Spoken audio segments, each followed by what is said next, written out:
Welcome to the Work Awesome Podcast. This is episode 5, the definitive guide to benefits. Today I have Sarah and Elise with me. Elise is one of our human resources. Let me start that over. Elise is one of our human resource business partners at the company, but also our benefits subject matter expert, or SME as we call them within our company. I'm stepping on cords. In this episode, let's just quickly go over the description. We're talking about benefits. They are confusing. We'll walk you through what you need to know when enrolling in your company's benefits, from 401ks to HSAs, FSAs, and even employee ownership. This is your definitive guide to company benefits. So pretty simple. We're just going to talk all about the different benefits that you may come across as you transition or find a new job at a different company. So welcome. I haven't taken a breath. I need to take a breath. Welcome, Elise, and Sarah is virtual with us. Before we get too much further into it, Elise, can you just take a second and describe, or I guess give a little bit of background of what your job role is for the company? Sure, I'd love to. So last summer, I transitioned to the HR business partner role. But prior to that, I've worked as the benefits manager for AVIAN for almost 8 years. So really submerged in the entire benefit world. It's really what my specialty was in. So I'm still keeping that as I'm moving forward into my new role. However, I'm now diversifying my skill set. But this is a perfect episode for me to talk to because I have a lot of knowledge in this area. Yes. So yeah, like you said, perfect topic for you to talk to. Whenever someone has a benefits problem, they always go to Elise. If Elise has a problem, she goes to the higher ups. Mm-hmm. But most of the time, Elise has the answer for us, which is awesome. She's super knowledgeable, which is why you're on this episode. And then, of course, we have Sarah, like I said, our talent resource manager, virtually joining us. So she's here to talk about all the different stuff, all the different questions and answers that a candidate might have. I say stuff a lot, and I'm going to try not to say stuff this season. So if you hear me say stuff and then quickly say something else, it's because I'm trying to not say stuff as much. So Sarah's here to talk about answers and questions that candidates might have during the interview and getting into the company. So the first question I have for you guys, what are the most common benefits candidates ask about? So Sarah, this might be a better question for you. Elise, I don't know if you have any answers for this, but if you do, feel free to jump in. So I think the one that I hear the most is healthcare, followed by paid time off. Okay. So those are the two that candidates are really very curious about, and they need to know what those benefits are before they accept an offer.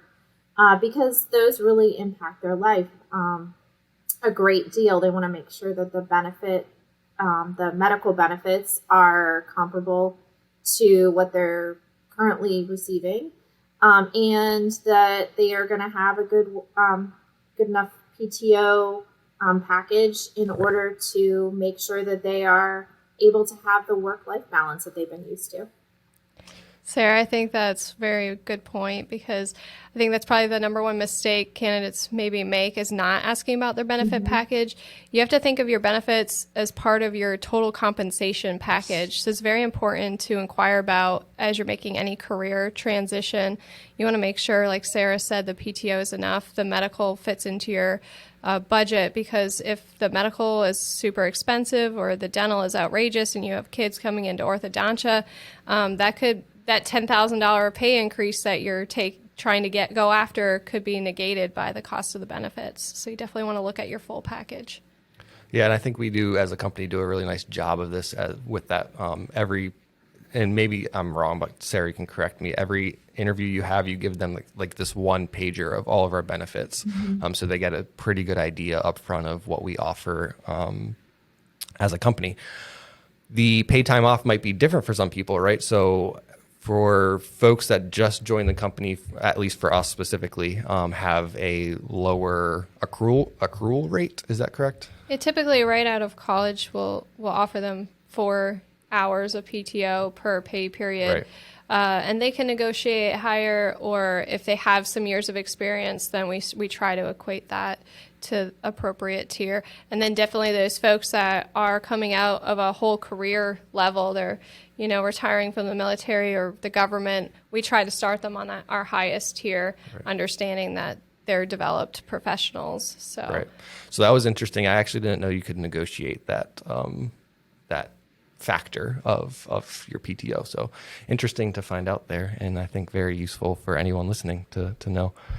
Anything else about the PTO or common questions? Go ahead, Sarah. Yeah, I would say there's some negotiation, but it's like the salary. We do have to make sure that we're being equitable and looking at experience and education and all the negotiation factors. doesn't necessarily mean you're going to get what you're asking for, but you're at least putting it on the table. Yep. All right, so moving on to the next question. What are some uncommon benefits candidates might not ask about? So are there things that you're like, ooh, I wish they would have asked about that in the interview? Maybe it's something cool that we do as a company that other companies don't do. What are those type of benefits that pop into your head? Sure, we have a few that are kind of unique. Even our dental includes adult orthodontia, which is kind of unique, and I don't think people think to ask about that. And then we have some that are a little more lighthearted, like our pet insurance. Yes. Folks don't really think that we might even offer that, but it's just something kind of fun to address the fact that people's pets are so important to their lives. Like Sarah's. Right on cue. I was going to say, just perfect timing, right? Yeah, I agree with you, Elise. Those are some of the ones that we don't necessarily hear asked about or considered very often. I would say lifestyle benefits as well, which would be outside of like what's on our SLICS sheet. Like people don't necessarily to ask if they can get professional certifications through us, or if they can flex their time and things like that. So there's a whole like lifestyle side of benefits that they probably don't think of because they're not on the SLIC sheet. Right. I don't think people necessarily think of those as benefits per se, but they are. Some companies don't allow you to flex time, and some companies are flexible and allow you to do that. So it's definitely things to ask during the interview process, even if, like you said, they're not on the SLIC sheet. There may be a chance that they do offer whatever those uncommon benefits are. So let's talk quickly and dive just a little bit into like health insurance. There's a bunch of different types of health insurance. Is it self-funded? So let's be honest here.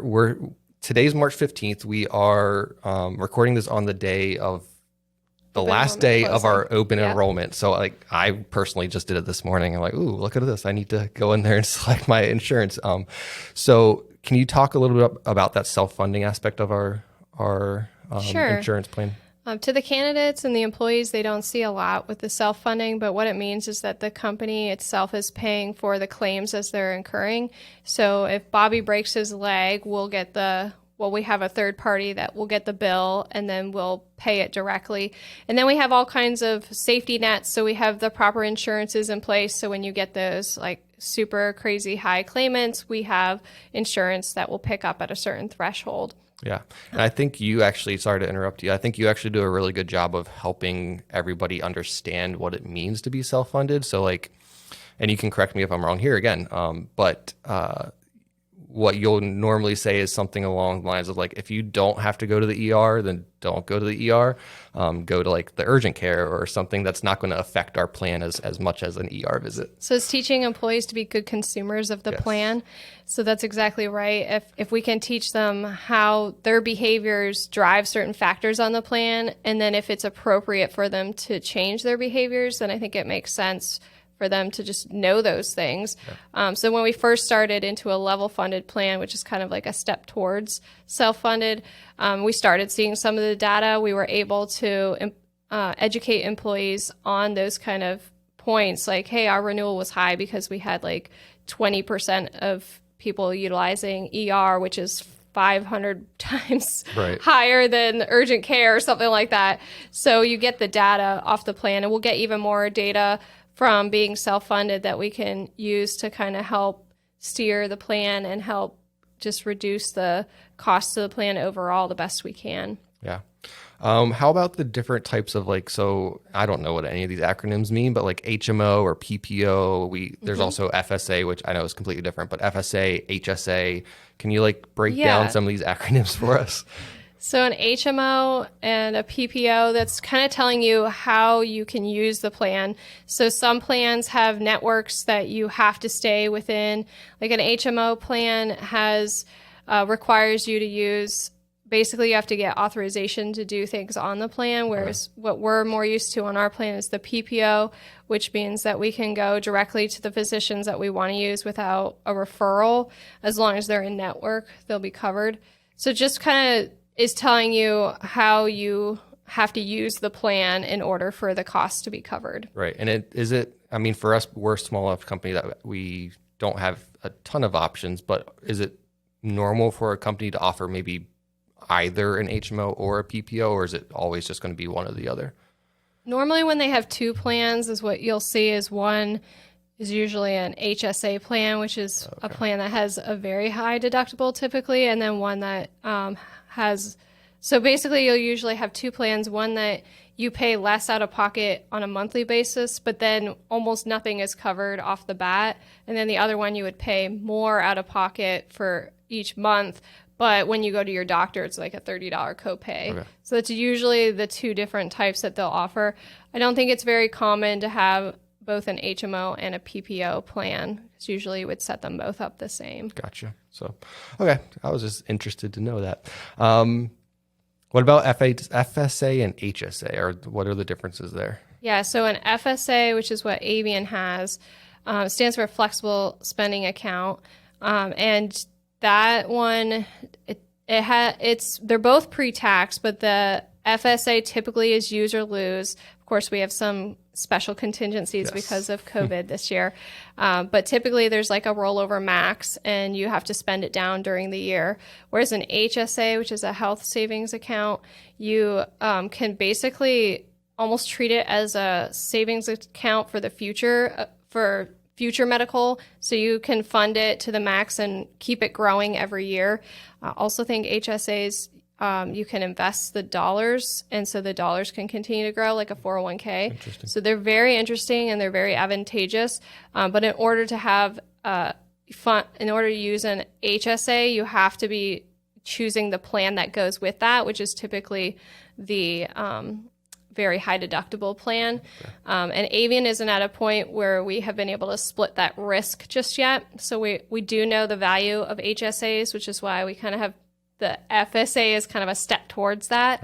Right. But you'll see a lot of retired folks basically banking their HSAs to use in retirement when medical costs are extremely expensive at that stage. So you can even use it to pay for your own care for when you're, need to get a retirement home or something like that. So you could start saving now basically for when you retire. That's interesting. Cool. Hey guys, thanks for watching this video on YouTube. I just want to jump in and say that if you are not following the Work Awesome Network on all social media platforms, I highly encourage that. It's the place to get updates on blog posts, on new episodes, on basically anything related to the Work Awesome Network. So jump over to wherever you get your content from, Facebook, Instagram, LinkedIn. We're on all the platforms. If you are interested, we also publish these same episodes on audio platforms. So you can listen to it on Spotify, Apple Podcast, Google Podcast, and pretty much anywhere you get your podcast. So if you would rather listen to this in an audio format in the car, on the way to work, in the office, I encourage you to jump over to those audio platforms and listen there. I also want to say if you're interested in learning about the company behind the Work Awesome Network, AVIAN, you can jump over to the AVIAN website at avian.com, AVIAN.com. Thanks again for watching this video. Please leave a comment, like, and subscribe. It helps the video out. It helps it get in front of more people. Thank you again. And now back to this episode. Sarah, anything to add about maybe questions that candidates might have about the health side of insurance? No, I don't think I have any too much to add. It's just make sure that you understand kind of what Elise was explaining. Make sure that when you're going in, you understand the type of plan and the costs involved and what they cover. Yeah, definitely. The other thing I want to mention, since we do work with a lot of transitioning military and even retired military, we offer Tricare. Is that correct? We offer a Tricare supplement. Supplement. Okay. Yeah, it's typically for the folks that, well, you have to have access to Tricare. So typically you're retired from the military, you're keeping your Tricare plan, but maybe you have a family member with a chronic condition, and then you're hitting all your out-of-pocket maxes on the Tricare plan, then it would make sense to pick up that supplement. It's going to pick up some of those extra costs that might not be covered. Yeah. The other thing to note about anybody that's on Tricare, and typically retired government as well, your plan is always going to be richer with the Tricare or retired government than what typically anybody can offer you, at least in this area. Okay, I just wanted to bring that quickly up, and I just noticed while we were talking, and this has nothing to do with what we're talking about, but as I point like this way, it's because where we work and sit, the base that we work out of is right behind me. So I normally am like, we work for the government, and then point over my shoulder because that's literally where it is. Side note. All right, so let's talk about some of the, and you mentioned a couple of them already, of the like other offerings we have. So we offer something called ID Watchdog. We offer Aflac, which I think we can talk for a little while about, and then we offer pet insurance, which is interesting. ID Watchdog is like making sure that if you get hacked or your social security number is leaked or anything like that, that you're pretty much immediately alerted. Is that correct? Yep. So all of those are in the world of what we call voluntary benefits. Yep. So it's just the extra offerings that companies typically have outside of that, like medical, dental, vision benefit pool. Yeah. And then Aflac is one that I want to quickly talk about because I think a lot of people don't realize the benefits of it. So Aflac is, like you said, a voluntary insurance that we offer, but it's especially useful if you're planning to go on maternity leave. Is that what I understand? Yeah, so Aflac is a supplemental insurance. So you're basically preparing for things that might occur in the future. Mm-hmm. And I'd say we try to educate people on the family planning side because it's the one thing that you can anticipate happening typically. Right. So with Aflac, they can exclude, or they do exclude, pre-existing conditions. So anyone that's using the policies for family planning, they have to grab them at least 9 months before they deliver a baby. Right. But they're really helpful because, they have two, or our plan has two that are helpful. One is the short-term disability. So we offer company short-term disability, but employees can choose to also pick up the Aflac short-term, and then they basically are stacking the policies on top of each other, so they're getting basically a double benefit, which is super helpful. And then the other one is, I think it's the hospital choice policy, which basically pays out upon admission to the hospital. And with childbirth, typically, I mean, it's personal choice, but typically you deliver in a hospital. And so that you're going to have at least a 1 or 2 day admission, right, which would pay out a certain dollar amount. Yeah, I think paying attention to those voluntary or supplemental insurances is very important. It might look like just an additional cost that gets taken out of your paycheck, but like you said, if you're doing some family planning, Aflac won't allow you to just pick it up the day that you have your kid or your baby, I guess. Sorry, I'm not a father or expecting, so I don't have the right terminology. But where was I going with that point now? So making sure that you're already on that plan 9 months ahead is super important. The last one of these voluntary insurances, and we touched on it a little bit already, is the pet insurance. So it's kind of cool that we offer this. It helps with vet bills, and if your fur babies ever have problems at home. Do you want to, I don't know too much about the plan, so do you want to just give a quick brief overview of it? So we have the nationwide pet insurance plan, and basically how they advise you to work it is that you go to your vet and have your regular care, and then you just turn in the paperwork after to be reimbursed. They don't recommend telling your vet that you have the insurance because sometimes vets will take advantage of that because they know that you're getting reimbursed. So they're a little more, they might add a few little things on. I don't know if that's true, but that's what I heard in the benefits world. So you just kind of run it on your own and then reimburse. But it's really nice because we have two benefits. We have the with wellness and without. So with wellness, you have some of the known. It's obviously a more expensive policy because you know you're going to get the vaccines and reimbursed for them. And then the without, both of them also cover all the emergency stuff, and that's where the policies really pay off. So if your dog gets a cancer diagnosis or is injured in an accident or something, those claims are thousands of dollars, and so the pet insurance is really going to come into pay off really there. Yeah. Sarah, anything that you want to touch on as far as voluntary or supplemental insurances? So I think one of the things to also, or considerations to also pay attention to, is some of the benefits are pre-tax. So, so they're taken out before the tax, before the taxes are taken out, so that when you're looking at the costs, take that into consideration as well. Yeah. And we talked a little bit about people transitioning, maybe they've had another career and they have benefits that they're taking from that initial career. As Elise said, there are some that we probably won't match, but there are some that are a great benefit. So don't discount them. Make sure that you're listening to what is available so that you can make an educated choice. I know, I think our dental benefits are great from my experience. This is just my experience. So, so if you have them from another source, just make sure that you're doing what's best for your family, and really pay attention to the information that's offered, because maybe looking at the cost and the offerings can give you a good idea of which plan is the best for you. Here at AVIAN, we actually benchmark all of our benefits. So we look at them compared to our competitors and our region and things like that. And like Sarah mentioned, our dental benefits do always overperform what our competitors are typically doing. So that is one of our really rich benefits. But we always make sure that all of our benefits are in line with at least the minimum of what our competitors are doing. Right. I think the dental one is my favorite because I get 4 cleanings a year. A lot of people don't know that. Yeah. I go in every 3 months and get myself a cleaning. It doesn't mean you get to see the dentist every time, but at least you're getting that hygienist work done, which is really nice. All right, so let's move over to retirement benefits. So this is like 401k, that kind of world. What's normal for a company to offer in the retirement area?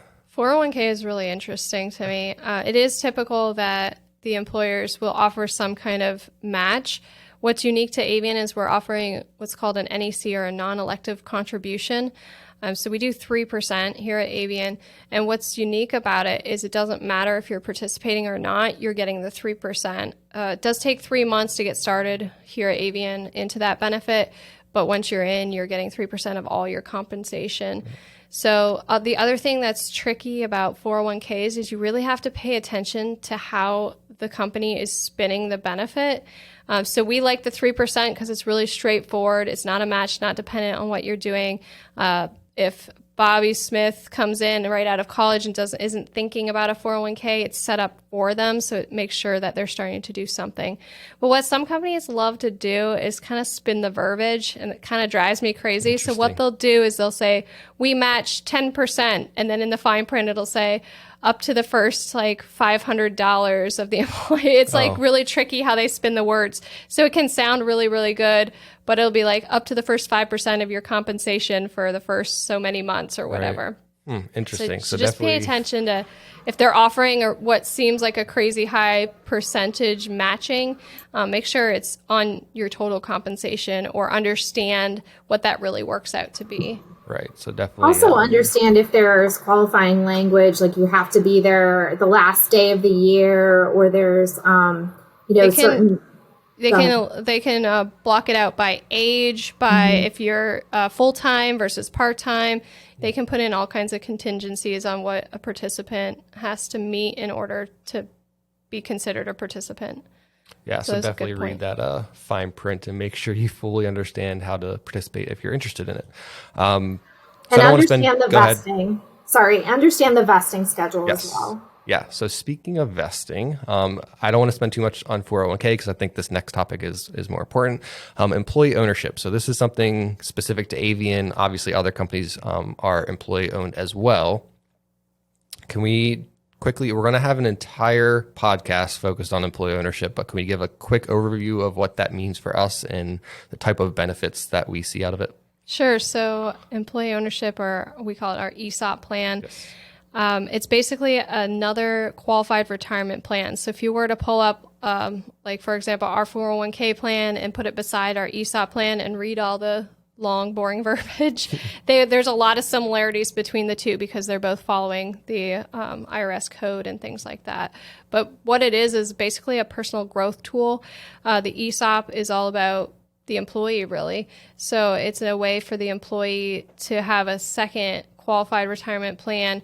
They're not deferring any of their own funds into it. The funds grow based on receiving share allocations and the company's success. So as the company continues to grow and be more successful, then the share values continue to increase, and you have this little nest egg that's kind of growing off to the side. It's pretty exciting. Yeah, it's very exciting. There's tons of stories out there about companies starting at basically startup level and growing into these massive corporations and people getting huge payouts. It is important to note that those payouts come when you retire and not necessarily when your company is making all this big money. So that's one of the ways they mimic the 401k plan is you can't really access it until you're of retirement age. And if you were to access the funds, you would have tax penalties if you were of non-retirement age. Yeah. So like I said, we're going to have an entire episode on employee ownership. Sarah, did you want to add anything about that topic? I don't think so. I think just looking at the benefit package that the employer is presenting can really speak a lot about the culture that company has and how they take care of their employees. Yeah, definitely. And then the last list I have here is just things outside of benefits. So these are not the enrollment benefits, but like I don't even know how to categorize these. The things that are happening that you might not realize are happening, or the things that the company offers that fall under like special events or things like that. So my list includes flexible working hours, which we've talked a little bit about already, wellness programs, which you do have, and I'll let you talk about them in a second, enrichment events, which I don't know what falls under enrichment events. I would think like company, like sort of Picnics culture events. Yeah. Which parties and stuff. Again, we do. Subsidized travel, which is interesting. I read a little bit about that and I can try to explain it. Volunteer days, paid volunteer days. So time off that is dedicated to volunteering for organizations, and then training and development. So the majority of these we actually offer. The one that we don't offer is paid volunteer days. There are companies that I've seen that do have that benefit. So we haven't ever done that, but I've seen us raffle off an extra PTO day. So we've had a couple of people win some that way. So maybe we'll get there one day. Yeah, definitely. So I almost want to call those the cultural benefits. Yes, exactly. It's all the extra stuff. And this is really, I think, what can make or break a job, because it also helps you connect to people. So if they're, especially in this telework world, as we start to return to the new norm, I'm predicting that a lot of employees will stay telework, but we'll be able to resume our holiday parties and our summer picnics. And those are going to be the events where you get to connect with your employees and build relationships. Even the volunteer days, it's a good day to connect with others. So you definitely want to kind of ask about those sort of cultural benefits in your interview process as you're getting to know the company to understand what they're offering. They can be a lot of fun, and it can really change your lifestyle depending on what the company is offering. Yeah. One of the things that I like that we do quite often are these wellness programs. So unfortunately, I haven't ever had the opportunity to participate in some of these wellness programs, and that's my own fault. That's no one else's fault. But we do things like we've done yoga before. We've done a whole fitness boot camp before. We have a garden outside that Elise does a great job of tending for every year. So yeah, we do a lot of the stuff on this list. Training and development we offer. So we have we give the opportunity for employees to kind of submit paperwork and say, hey, I want to go to this training or this conference or whatever it is that will benefit their job in some way. So definitely, it's like you said, those cultural benefits that they're probably not on that one pager that we give out, but they add up in the long run.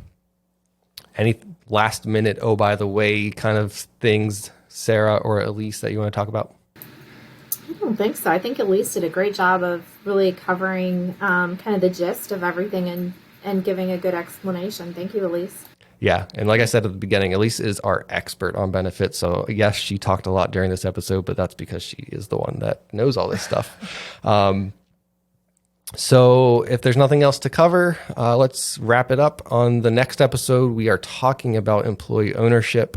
The title is Employee Ownership Going All In. So we'll go and do a deep dive into what that means for our culture, what that looks like at the company level, and talk a little bit more about how the technical sides of it work too.